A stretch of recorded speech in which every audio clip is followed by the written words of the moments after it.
एका अल्पवयीन मुलीने पोस्को अंतर्गत गुन्हा दाखल केला होता।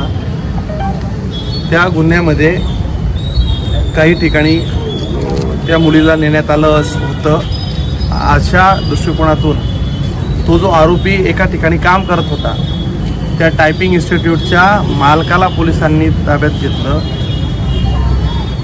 आणि त्याला हा कर्मचारी तुझ्याकडे काम करतो आहे, ती मुलगी इथं टायपिंग क्लासेससाठी पण आलेली आहे, म्हणून ज्या जागेत गुन्हा घडला त्या जागेचे मालक म्हणजे त्या टायपिंग संचालकाची आई 70-75 वर्षाची महिला, तिच्यावर तुझ्या भावावर आणि तुमच्या सगळ्या परिवारावर गुन्हे दाखल होतील असा दम दावून भीती निर्माण केली।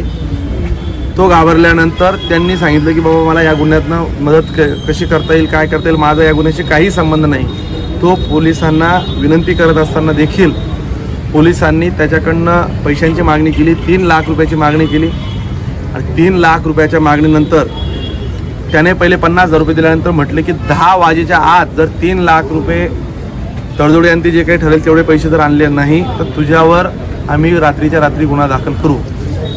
1,20,000 रुपये त्याने सगळ्या मित्रांकडनं जमून जिथं आपण न्याय घ्यायला जातो त्या कोर्टाच्या आवारातच परिसरातच तिथं पैसे दिलेत। ज्या पोलिसांकडे न्याय मागायला जातो त्यांनीच त्यांच्याकडे खंडणी वसूल केली आणि त्या पोलिसाने 1,20,000 रुपये त्याच्याकडे खंडणी स्वरूपात घेतले। ही घटना तिरंगा यात्रेच्या निमित्ताने सगळे जमले असताना मला माझ्या काही जवळच्या सहकाऱ्यांनी ही घटना सांगितली की असा प्रकार घडला। 1,20,000 रुपये जमून देण्यासाठी त्यांच्या मित्रांकडनं पैसे घेतले, त्याच्यामुळे तो कानावर माझ्या आल्या। मी या प्रकरणाची सर्व वस्तुस्थिती तपासून घेतली। नंतर असं लक्षात आलं की पोलिसांनी यामध्ये त्याला खंडणी वसूल करून त्याला त्रास दिलेला आहे। मी स्वतः पोलीस स्टेशनला त्यांना घेऊन आलो, 4 तासापासून पोलीस स्टेशनला बसलो आणि आत्ता त्या पोलिसावर गुन्हा दाखल करायला सांगितलं, फिर्यादही दिली। ज्या पोलिसांकडे आपण न्याय मागतो, जे पोलिस आम्हाला शेल्टर देतील, तर त्याच पोलिसांकडनं जर अशी भीती निर्माण व्हायला लागली तर हे योग्य नाही। चाळीसगावमध्ये मी कायम सांगतो, सर्वसामान्य लोकांना वेठीस धरण्यांना बिलकुल सोडलं जाणार नाही। चुकीच्या प्रवृत्तींना तो कोणीही असू द्या, कितीही मोठा असू द्या, चुकीला माफी नाही। जे पोलिस याच्यामध्ये इन्व्हॉल्व असतील तो एका वरिष्ठ अधिकाऱ्याकडे आता तपासही दिला जाईल।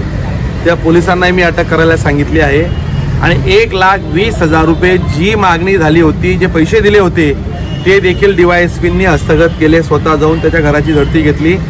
1,20,000 रुपये देखील मिळून आले आहेत। आता त्याचाही पंचनामा होतोय। मी आपल्या माध्यमातून या चाळीसगावकरांना सगळ्यांना विनंती करेल, प्रशासनातून जर आपल्याला कधी काही त्रास होत असेल, चुकीच्या मार्गाने आपल्याला कोणी ब्लॅकमेल करत असेल, चुकीच्या पद्धतीने जर आपल्याला काही त्रास होत असेल, तर जर तुम्हाला पोलिसांकडनं जर न्याय मिळत नसेल असं जर तुमच्या मनात येत असेल तर मंगेश चव्हाण म्हणून तुमच्या पाठीमागे कायम उभा राहील। IG सरांशी या विषयावर बोलणार आहे। असे प्रकार यापुढे बिलकुल खपून घेतले जाणार नाही। त्यांनी मला आश्वस्त केलं आहे, ॲडिशनल SP मॅडमांनी सांगितलं 15 दिवसापर्यंत आम्ही हे सगळं स्ट्रीमलाईन करू, सगळ्या पोलिसांना या संदर्भात सूचना देऊ। मी त्यांच्याकडनं अपेक्षाही व्यक्त करतो की हे पोलीस प्रशासनातला भाग सुटेल, परंतु प्रश्न असा निर्माण झाला आहे की 1,20,000 रुपयापर्यंतची लाच एक पोलीस कॉन्स्टेबल मागतोय। यामध्ये अजून काही मोठे अधिकारी आहेत का हे देखील मी त्यांना तपासायला सांगितलं।